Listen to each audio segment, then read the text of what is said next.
Hi guys, welcome to my YouTube channel Polav Thakur Arts and Vlogs. To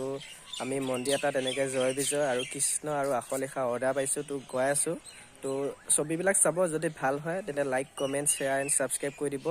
তো আপোনালোকক কাৰোবাৰ যদি এনেকৈ আঁকিব লাগে তো আমাক অৰ্ডাৰ দিব পাৰে ছবি চাই ল'ব কেনেকুৱা হয় তো বলক ভিডিঅ'টো আৰম্ভ কৰোঁ